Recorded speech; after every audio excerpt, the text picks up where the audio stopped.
Hey crew, it's Pitt, and I'm back with another Bible study. Today we're going to be diving back into Genesis. We're going to pick up where we left off in a minute, but first we're going to dive in again, just for a second, back into Genesis 3. Standard disclaimer, and this is going to play into the standard disclaimer. If you are happy with your religion, then you don't really want to be here. This is more for the people who are searching for things like things don't really make sense. How can they tie together? How can it possibly tie together? I'm here for those people. I'm here for the people like me who could not get what they needed out of the standard reading of the text. We're going to read the text as it is written, and we're not going to add things into it that are not here. So, if you are one of the infallible Word of Gods, or the firmament is firmly affixed, you will not like this. It is not going to be for you. Be blessed, but you're not going to like it here. And it doesn't matter what you call me. It doesn't matter if you call me an apostate or whatever, hypocrite, I don't care. Whatever you want to call me, it doesn't matter. All right. So, if you're still here, we're going to be diving back in. And we're going to talk about Genesis 3 real quick because I didn't point this out in the one yesterday. Whenever the fruit is eaten and you're given the choice, you get the knowledge of good and evil. That becomes the moment of responsibility. It's the moment of consciousness, but it is also the moment of responsibility. It is the point at which you become responsible for that which you know. We've talked a lot about that before, and we will talk about more about that going forward. But the knowledge that you have is the knowledge that you are responsible for. What you use to judge is what you will be judged by. And this is the premise for that laid out in Genesis 3. You will not surely die. God knows that in the day you eat of it, your eyes will be open, and you will be like God, knowing good and evil. That is the consciousness, the indwelling of the Holy Spirit. That is the ability to choose right and wrong, and that is being responsible for the knowledge that you have, all wrapped up into one simple verse or two simple verses. Now, we're going to move into Genesis 4. We ended off at the end of Genesis 3. We looked at Google Earth and we saw where I think that the Garden of Eden was and what I think happened to the Garden of Eden. We also talked about how, all right, I'm going to have to bring it up. We also talked about how, we talked about the Garden of Eden and where I thought it was and what I think happened. And how that I don't see this as a full literal translation, like God wrote this and this is it, right?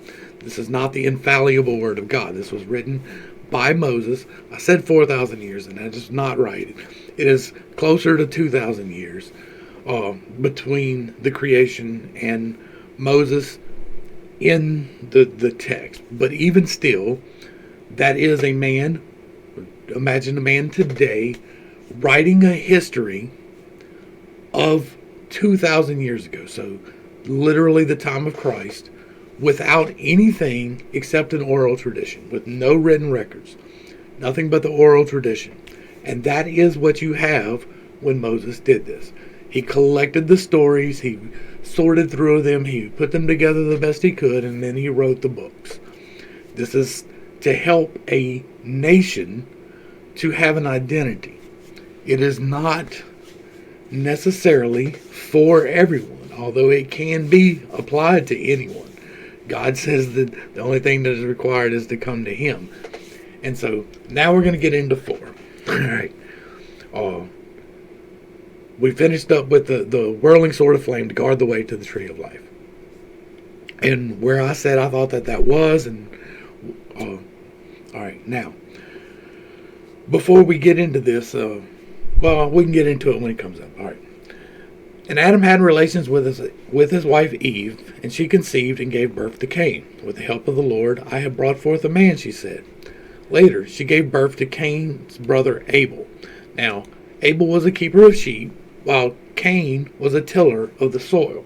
So in the course of time, Cain brought some of the fruit of the soil as an offering to the Lord, while Abel brought the best portions of the firstborns of his flock.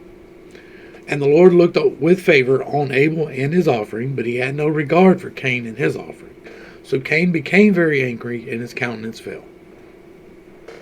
Why are you angry, said the Lord to Cain, and why has your countenance fallen? If you do what is right, will you not be accepted? But if you refuse to do what is right, sin is crouching at your door. It desires you, but you must master it. Then Cain said to his brother Abel, let us go out to the field. And while they were in the field, Cain rose up against his brother Abel and killed him. All right, we're going to stop right there. We're going to look at this. All right, Abel was the keeper of sheep. Cain was the tiller of soil. So one was a shepherd and one was a farmer, basically. If you separate them that way, because farmers keep livestock too. I understand that.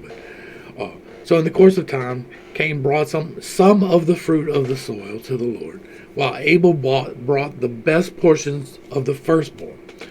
There is a difference in intentionality involved in these two sacrifices, neither one of which were required. Neither one of these sacrifices were a required sacrifice. They were both just an offering, right? There was no instruction that we have so far to make offerings. None. Like, they do it, but they're not required to. But one does it out of the best, and one does it with some of the stuff that he's got. And that is the difference between the two offerings. And the one was accepted because it was the best of the best, and the other one was not because it was just given through a sense of duty, I guess. Although there does not appear to have been a duty for sacrifice. And then God asked him, why is you angry? If you do what is right, will it not be accepted? That's what he's talking about. But you refuse to do what is right. Sin is crouching at your door and it desires you, but you must master it. There has to be more to this story than what we have. And what is the rest of this story would probably be enlightening. But this was 2,000 years prior to the man who wrote it living. And so parts of the story were lost. And that's why we don't have, any more explanation than this. If this were a divine written, like God flowed through a man and intentionally wrote this with divine will, then we would have had clearer instructions on this, on at least this part. Because if you're setting the stage for sacrifices to be necessary, which is what the argument is here, is that this is setting the stage for the sacrifices to come later. And so, if you're doing that, if you are God, and you have the ability, and ability is really the wrong word to use there, but the desire to flow through this man and write out these words perfectly, so that they will endure through time and people will know the right way, then why was that not better explained? Why is there not a clear definition of why the two sacrifices were different? Why is there not a clear definition so that going forward people will know that if you give with a willing heart, then it will be accepted. And if you give with a heart that holds back, then it will not be. That is why I often say that there's a lot of people that have said the sinner's prayer and they sit in church and they will never see the salvation that they're looking for, because they say the prayer and they sit in the church and then they go out Monday morning and they're screwing their clients over, or they're lying to people or whatever, and not even thinking about it. Like, it's just part of business. It's part of business. I have to do it. Well, them people, they're not really sacrificing. Like that was no sacrifice of them to God. The sacrificing of them to God would be, okay, from here on out, I have to stand in my morals completely. And that's a tough thing to do. Trust me. All right. Now, then Cain said to his brother Abel, let us go out into the field. Like, while they were in the field, Cain rose up against his brother Abel and killed him. And the Lord said to Cain, where is your brother Abel? I do not know. Am I my brother's keeper? Right. We'll stop right here. Then the Lord said to Cain, where is your brother Abel? Okay, so this is a personification of the Lord God, right? On earth, he has to know that. He has to have known that the apple was eaten. He has to have known this. I am fixing to piss some people off. And if I didn't piss you off enough by saying pissed off, this is really going to set you off. You know the difference between angel, demon, and alien? The word you use.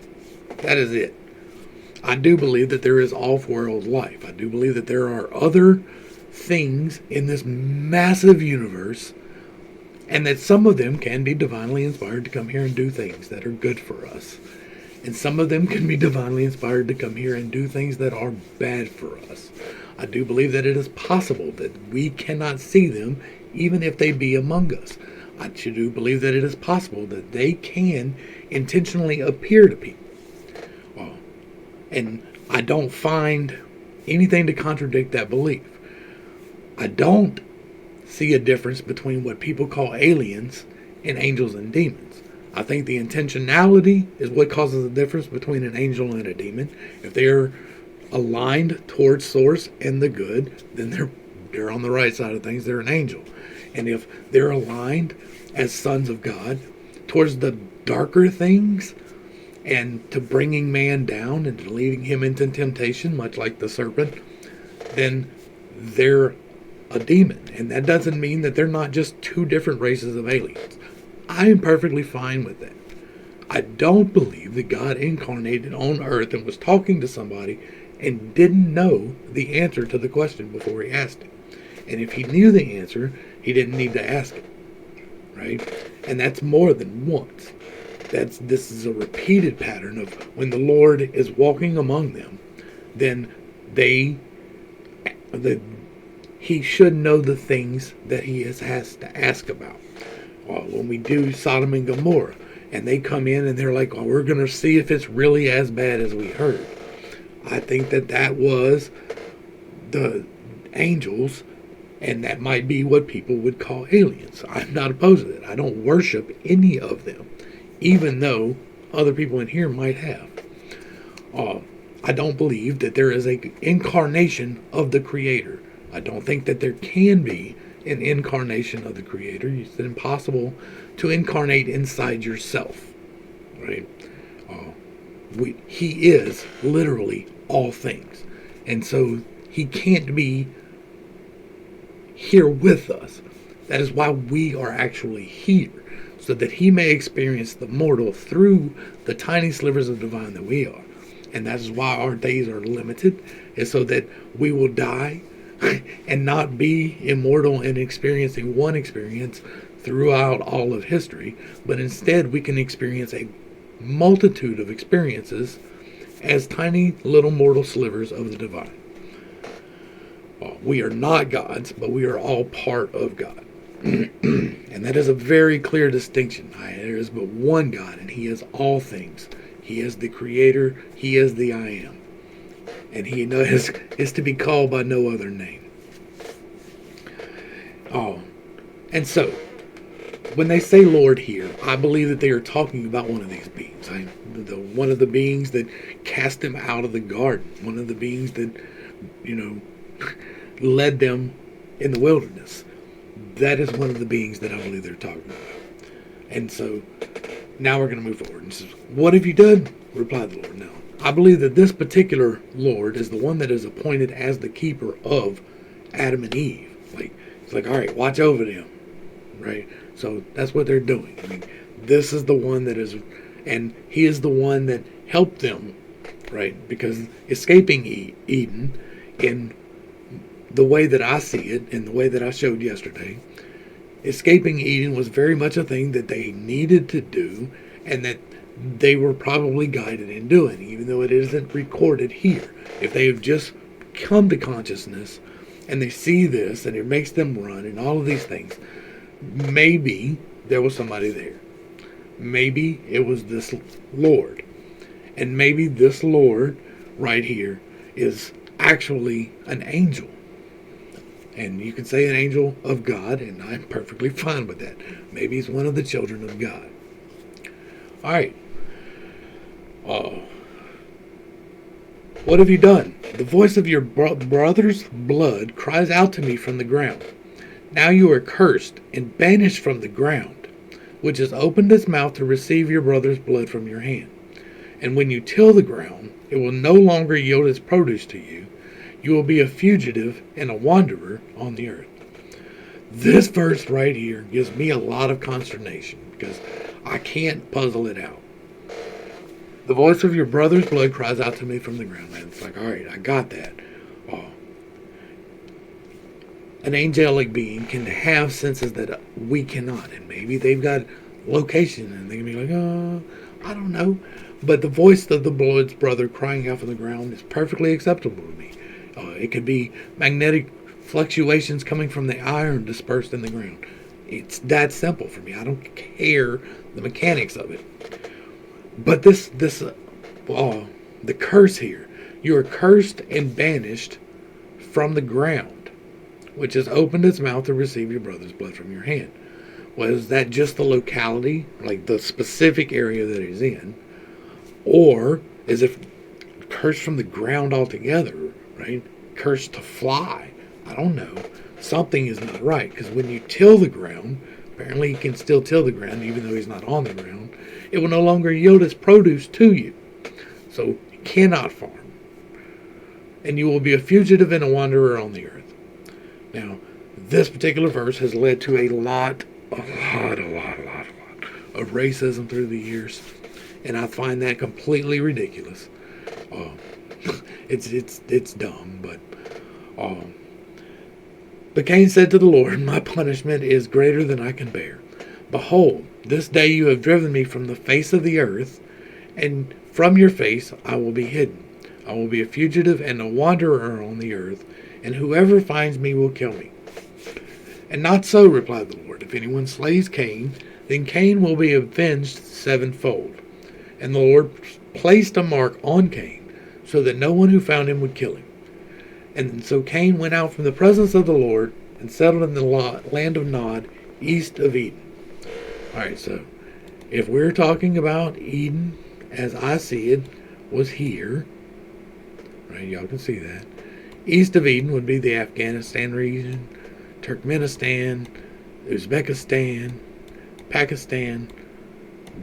This would be the east of Eden, and it would probably be around here, right? Maybe as far as Tajikistan, maybe as far as into China. I don't know. We're not led on that. I don't see a mark on anyone's head. I don't see a distinction on anyone that lets people know not to kill them.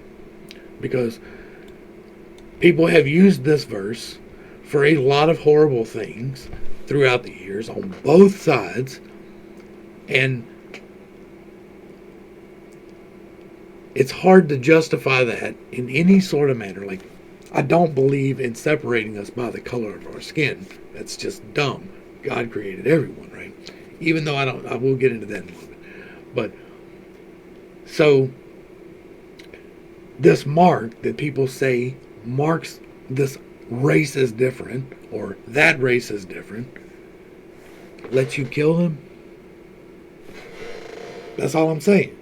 If it was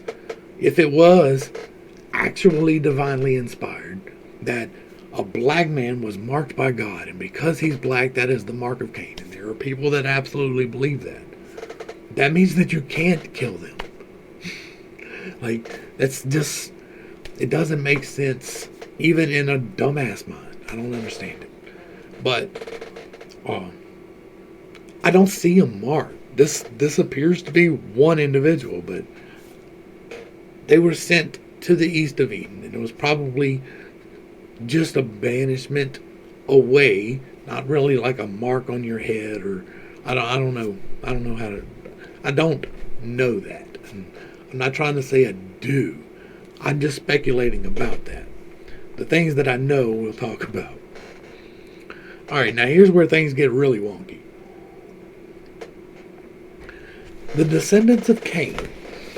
Okay, and so Cain had relations with his wife and conceived and gave birth to Enoch.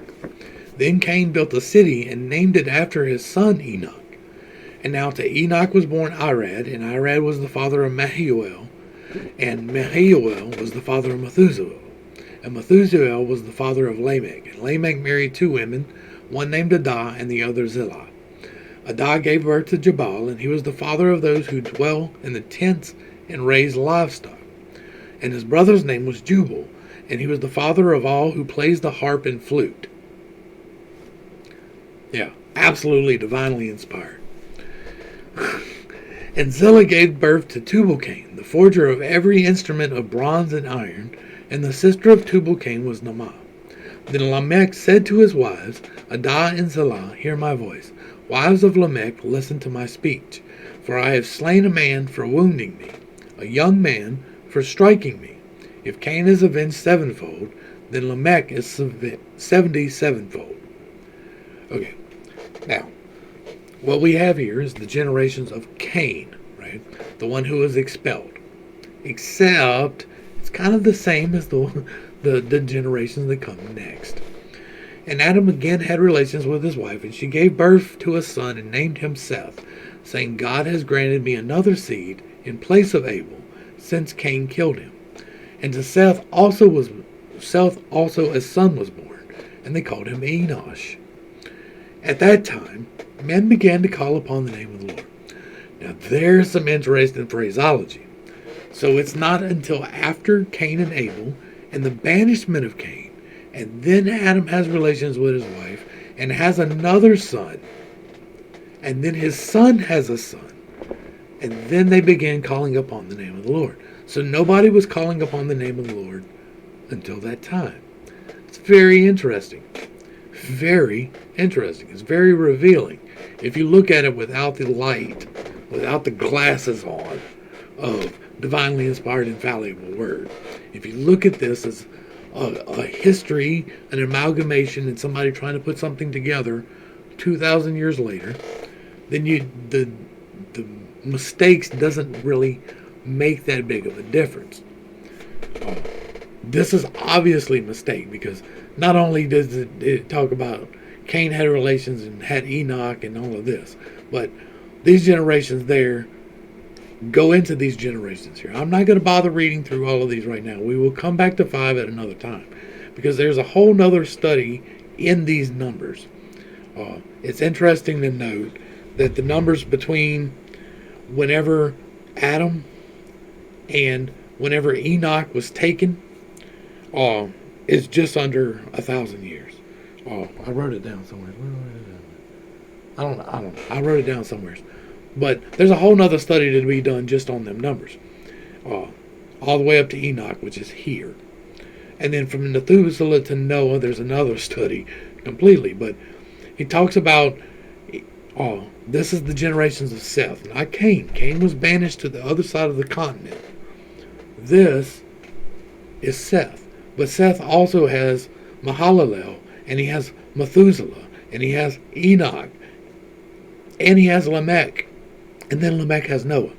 So if you hold the infallible word, this is another one of those irreconcilable things. You cannot reconcile the fact that this is saying that that two brothers separated by thousands of miles had the same kids. It's an amalgamation. It is a history. It is a putting together of these things. And so we will come back at another time to these numbers, because that's good stuff. There was 7 generations from Adam until Enoch, and then Enoch was taken away, and things changed. And then from Enoch until Noah was 3 generations. And then at the end of that 3 generations, everything was wiped out. It's an interesting study to be had there, and we will come back to that. But now we're going to talk about the corruption on the earth. This is Genesis 6.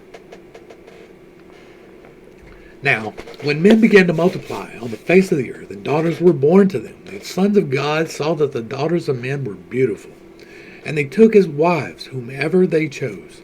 And so the Lord said, My spirit will not contend with man forever, for he is mortal, and his days shall be 120 years. The Nephilim were on the earth in those days, and afterwards as well, when the men of God had relations with the daughters of men, and bore them children, who became the mighty men of old, men of renown. This is a very important piece of the amalgamation. What this is telling us is that there is a separation between the sons of God and the daughters of men, that they created an interspecies, and that interspecies was very much strong and capable in ways that others were not. And it became a problem.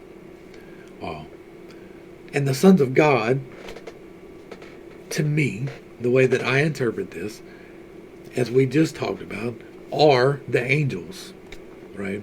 And the angels and the demons, the only difference really is the intentionality there. They seem to be of the same species. And I say species in a mean species.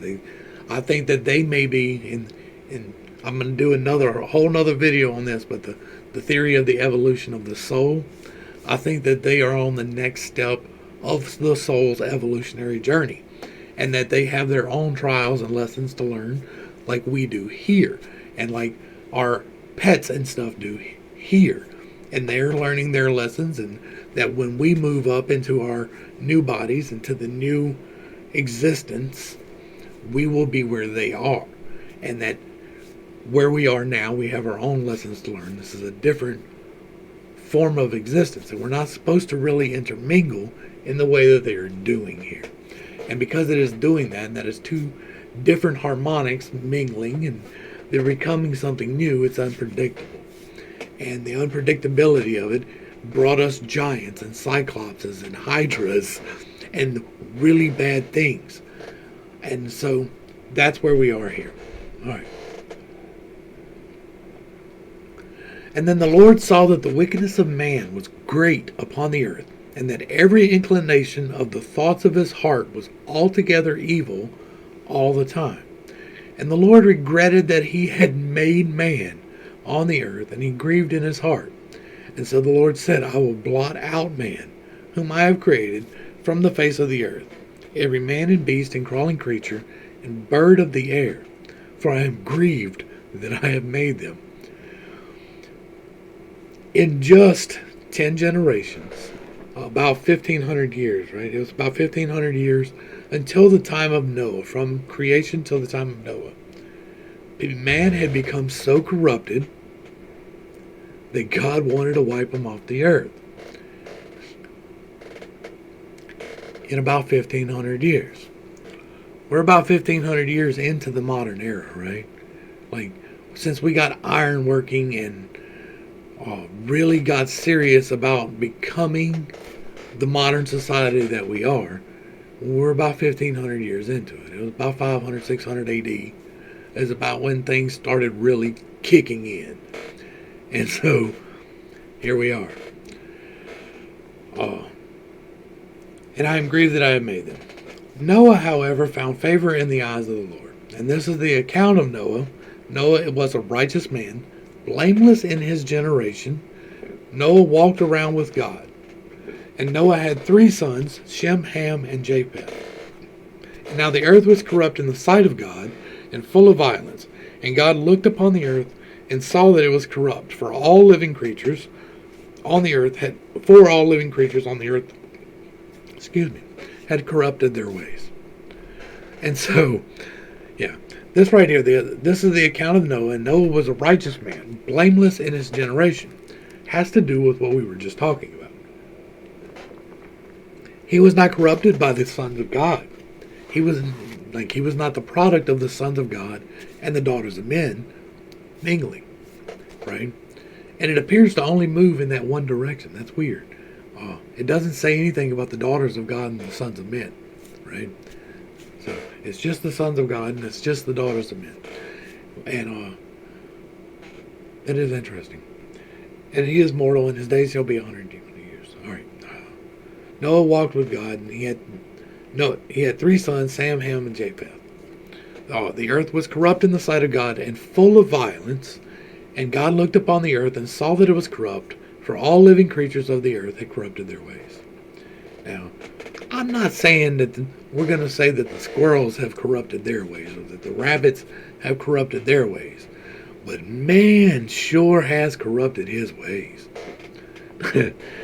Now, I'm not talking about then, I wasn't alive then, but right now, we have people fighting tooth and nail for the right to kill a child, for the right to kill a born child. This is crazy. Like we are living in crazy times, and I think once again, God is fed up. Now, we're going to talk about the ark real quick. And God said to Noah, "The end of all living creatures has come before me, because through them the earth is full of violence. Now behold, I will destroy both them and the earth. Make for yourself an ark of gopher wood. Make rooms in the ark and coat it with pitch, inside and out. And this is how you are to build it. The ark is to be 300 cubits long, which is, what we got here? 450 feet long by 70 feet wide by 45 feet high. That is huge. Like, that is really big. That's bigger. That's a football field and a half long. That is 75 feet, and I'm not sure what the width of a football field is. I think it's 50, so it's a little bit bigger. And then 45 feet high, that's 4 stories, almost 5. That's big, right? That's a big ship. And that's bigger than my cruiser that I served on in the Navy. That's bigger than the Cape St. George by 75 feet in length. So that's an impressive building. All right. Put a door in it, build a lower, middle, and upper deck. So it's 3 decks tall. You're looking at, what, 15, 20 foot? Yeah, about 15 foot, 15, 30, 45, yeah. About 15 foot tall. Okay. And behold, I will bring floodwaters upon the earth and destroy every creature under the heavens that has the breath of life. Everything on earth will perish. But I will establish my covenant with you and will enter the ark, you and your sons, and your wife and your sons' wives with you. And you are to bring 2 of every living creature into the ark, male and female, to keep them alive with you. 2 of every kind of bird and animal and crawling creature will come to you to be kept alive. You are also to take for yourself every kind of food that is eaten and gather it as food for yourselves and for the animals. And so Noah did precisely as God had commanded him. Alright, so he was told to make preparations, and there's always the story told about how everybody thinks he was crazy, right? There's never even been rain on the earth. And he does what he is told, whether people think he is crazy or not. I hate to draw correlations between myself, but I'm sure there is somebody out there who thinks I am crazy for doing this. Alright, Genesis 7. And the Lord said to Noah, "Go into the ark, you and all your family, because I have found you righteous in this generation. You are to take with you 7 pairs of every kind of clean animal, a male and its mate, a pair of every kind of unclean animal, a male and its mate, 7 pairs of every kind of bird of the air, male and female, to preserve their offspring on the face of all the earth. For 7 days from now I will send rain on the earth, for 40 days and 40 nights, and I will wipe from the face of the earth, every living thing I have made." And Noah did all that the Lord commanded him. And Noah was 600 years old when the floodwaters came upon the earth. And Noah and his wife, with his sons and their wives, entered the ark to escape the waters of the flood. The clean and unclean animals, the birds, and everything that crawls along the ground came to Noah to enter the ark, 2 by 2, male and female, as God had commanded Noah. And after 7 days the floodwaters came upon the earth.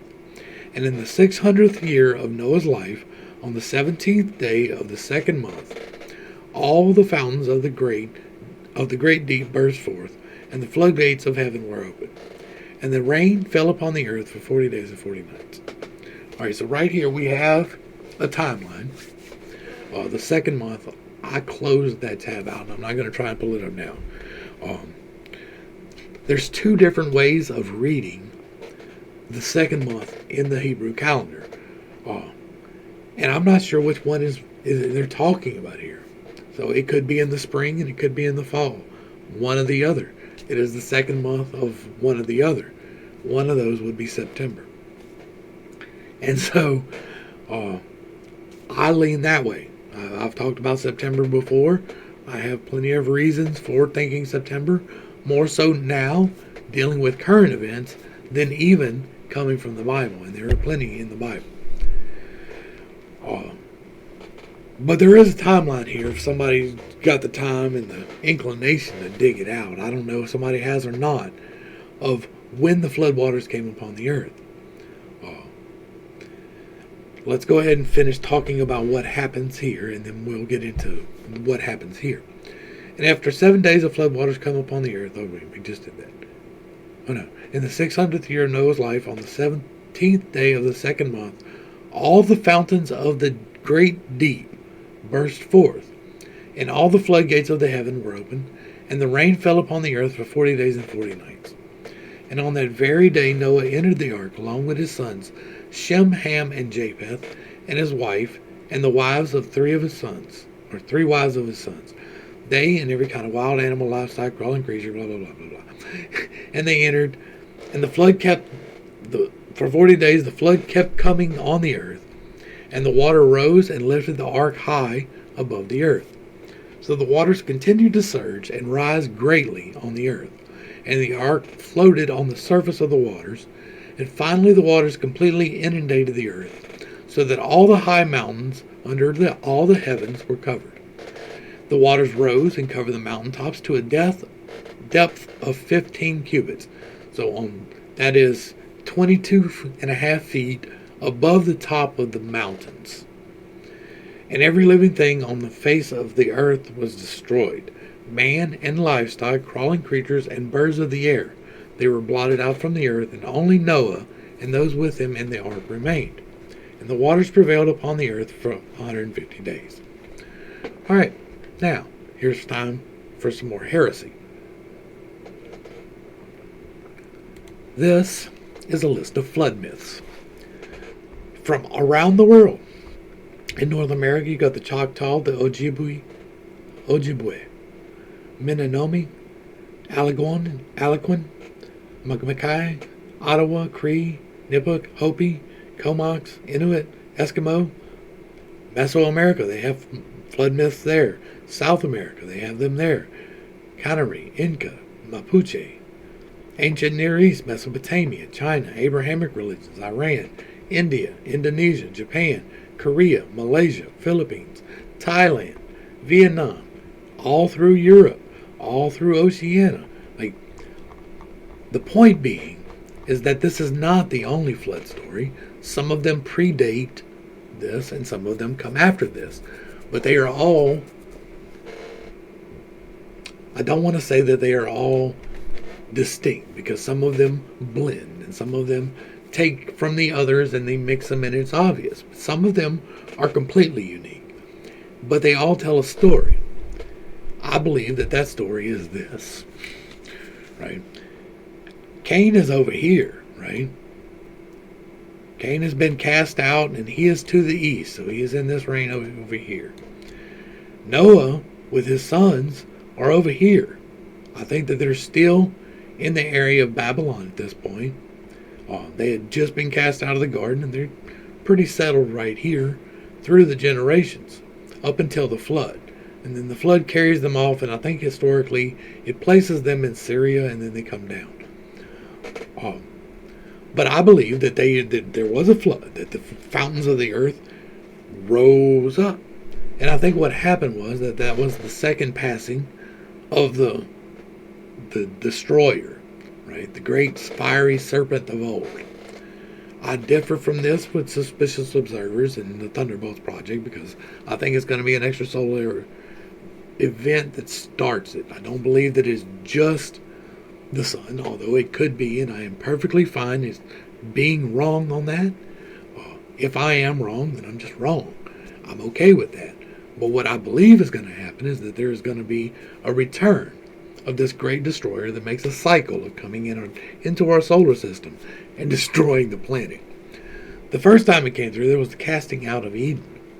And then about 1,800 years later, just under 2,000, by the time of the flood, right? It was 1,500 until Noah had his children, and then was another 300 years after that before the actual flood. It was 600 years when the flood happened. I believe that this passed through again, but this time, instead of there being a plasmic discharge and the earth shifting and doing all of the things that it did with the near past the last time, this passes a little farther out, and it just affected the magnetics of the planet. And part of that was rising up of the waters of the deep. Whenever this passed through, it magnetically attracted, much in the way that our moon tidally attracts all of the waters up. At the same time that there was rain, but it was pulling all of the waters up to cover the earth as it passed through. And that the pass through, probably from the trajectory that was involved, was 150 days. And then it takes time after that for it to settle back down. That is the other side of the magnetic field, when it's releasing the waters back into its natural viscosity, where it would normally sit in the heavens as it was separated. I believe that happened, and that there was an arc that started here and wound up over here, and then that there was probably a different type of arc or another arc over in this area, and probably one, down up in this area, and probably one over in this area, and probably one up here. I think that there were multiple places and peoples that were saved. I don't think that there was just one. I think we just have the record of the just one. And we have taken that and run with it. Like, we created a whole religion out of something that the guy said not to create a religion out of. But I believe, we know that there were peoples down here. I can't remember what the complex is called. I think it might be Göbekli Tepe. I can't pronounce it right now. Göbekli Tepe. Anyway, Göbekli Tepe. I think that's what it was. But there is a complex down here that predates any civilization up here at all. So the land braids theory and the southward migration from Asia all the way down here does not make any sense. Neither does thinking that there is going to be a migration by boat across this expanse to wind up here. It doesn't make sense. Possibly from here, probably a good chance right here, but there's no civilizations here before there is here. I think that these people were saved and that they spread out up. I think that there were people saved here and they spread out this way. And I think there were people saved up here and they were spread out across here. And I think that there was something out here in the Atlantic that went down right about here, probably got smoked by a plasma bolt right here, right? And the peoples that were saved from it made their way over here, because the Cherokee was a completely different civilization than all the rest of them over here. There were peoples here, the first peoples, but the people of the Cherokee had a different culture, a different language, and a different way of being about them. I think that they were survivors from Atlantis. I think that there were multiple colonizations from Atlantis. I think some of them probably came over this way, and some of them probably came down this way. Okay. I think that there were people that survived down here, right? I believe that there were probably some people that, you get what I'm saying. I don't think that there was just the one ark, but this is one of the flood stories, and it relays it fairly well. All right. We're going to go ahead and wrap that up here. We will get to the substance of the flood and into Genesis 9 on the next one, but we're 44 minutes in. That's about the end of people's attention span. I hope that I brought a little bit of enlightenment and not too much confusion to a very serious topic. I understand that I hold some very unconventional beliefs and that some people are not going to be happy with them at all. I understand that. I'm not here for you. If you're one of those people who just get mad and you want to flame me in the comments, do your thing. Be blessed. I love you anyway. because my job is to love you, and I'm going to try and show you through this what I believe the covenant that we actually operate under is. The fact that there was never a sacrifice required other than the one that men demanded to be placed upon themselves. And so we still operate under the covenant that God intended for us to begin with. And we're going to get into that on the next one. To the crew, thanks for hanging out. I appreciate every single minute that you are here with me, and I am praying for you every single day. Till next time, this has been Pittstake. Peace.